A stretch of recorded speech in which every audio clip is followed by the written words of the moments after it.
Angelo's Congregation Beth Israel Synagogue is one of the oldest in Texas, and this month we aired a story about members asking for help in the disappearance of an important religious artifact. A Mezuzah case above a door of the synagogue on West Beauregard disappeared. Tonight, Aaron Hunter has a story on how a San Angelo woman came to the rescue with a new one.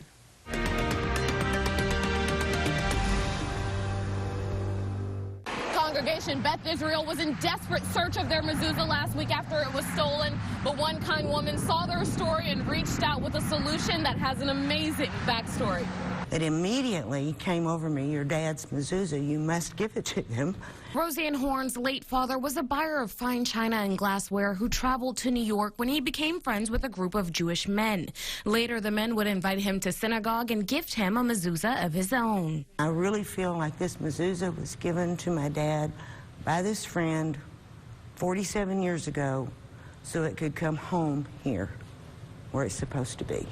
And after a recent attack on a synagogue in Colleyville, Texas, Amy Mizell Flint says she hopes it's not a trend. To see the increase in attacks on synagogues across our country is more than troublesome. But she has stood by her decision to not involve the police.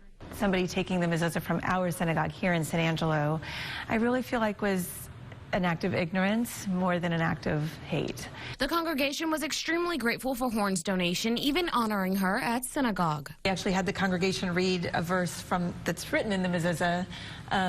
We had them read it together in honor of Roseanne and her husband and in memory of her dad. And I heard some sniffles in the congregation. It was just a really sweet moment. For News Connection, I'm Aaron Hunter.